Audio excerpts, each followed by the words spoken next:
Prime Minister is about to begin his big sell of the government's tax backflip. That's in an hour and a half from now at the National Press Club. A critical day for the Prime Minister and a critical day for the Albanese government. Can they sell this broken promise? 90% of people will benefit more due to the broken promise, but still a breach of faith with many other Australians. Let's bring in our political editor, Andrew Clennell, to kick off the coverage today. And Andrew, you've got some exclusive insight into what went on during that special caucus yesterday. Tell us about it. That's right, Kieran. So 3 Labor MPs have expressed concern about the government's changes to the Stage 3 tax cuts at yesterday afternoon's caucus meeting. Those MPs are the Higgins MP Michelle Ananda-Rajah, the Macarthur MP Michael Freelander, and Inner Sydney Reid MP Sally Sitou, and you can see their margins there.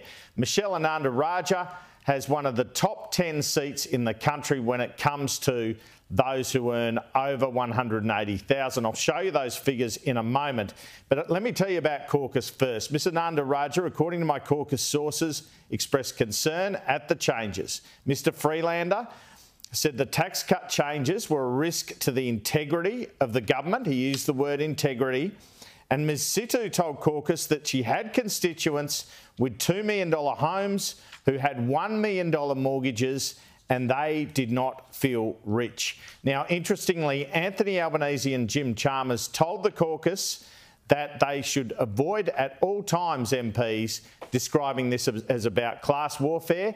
It had to be framed as around cost of living relief. They believe these changes will put Peter Dutton on the spot. And the Treasurer told MPs, we own this now, I'm told was his phrase, and otherwise the government would have been simply delivering, quote, the Liberals' tax cut, unquote. The Finance Minister, Katie Gallagher, told caucus that women were better off under the changes and that they had been to the Women's Economic Task Force.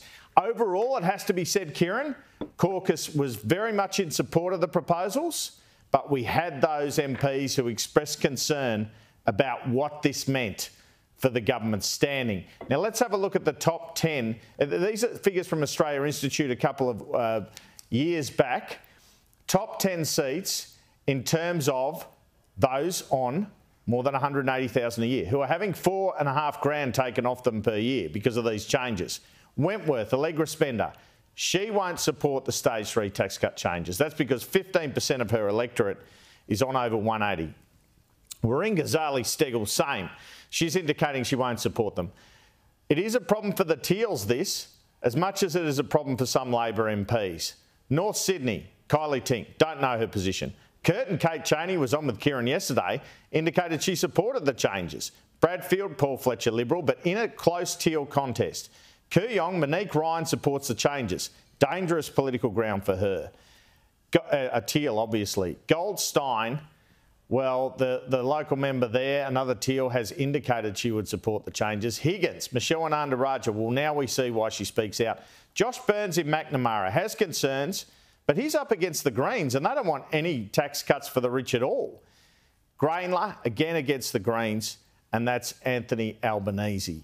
So some risk for him there, but then again, they voted overwhelmingly for the Voice. And again, it's a contest against the Greens, who want to go even further on this.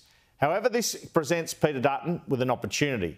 He could support the changes for lower to middle income tax earners and say, I'm going to do bigger changes at the top end. The government's banking that he won't support any of the changes. That is a bit of a risk in my view. What is also interesting here, Kieran, is from the comments I've told you in caucus and the comments this morning, the Treasurer, Jim Chalmers, is very much owning these changes. And so Albanese and Chalmers are tied together in terms of the political fortune of these changes. Now, many have seen Jim Chalmers as the logical successor to Anthony Albanese, but he is so tied to these changes now.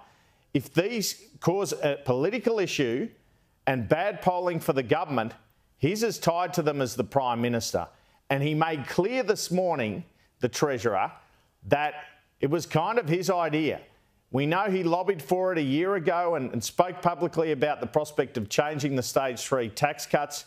he was saying the Prime Minister said, go over summer to him and Katie Gallagher, the Finance Minister, get a proposal on cost of living relief together and give it to me. Well, his proposal, he says here, was changing those tax cuts and breaking an election promise. He tasked Treasury and the Finance Departments, myself and Katie Gallagher, to come up with other ways to provide additional cost of living relief for people doing it tough.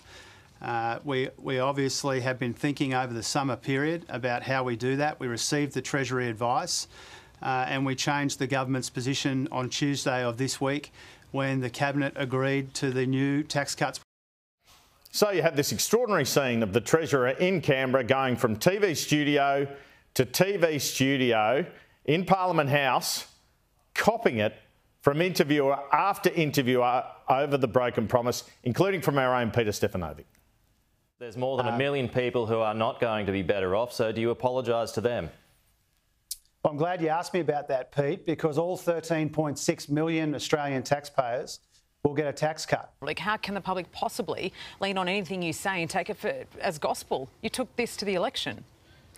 Because you build trust by making the right decisions for the right reasons in the interests of the people. There will always be people more interested in helping the coalition than helping Middle Australia, but our job is to take the right decisions for the right reasons. Is this the biggest gamble of your political career? Oh, I don't know about that, Patricia, and frankly, I don't think about it in those terms. So just reiterating, Kieran, the caucus meeting yesterday, 3 Labor MPs spoke out with concerns and against the changes.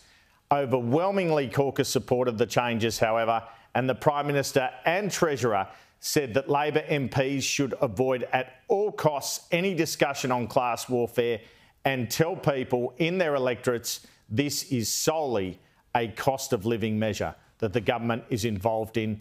Don't get into that class envy discussion.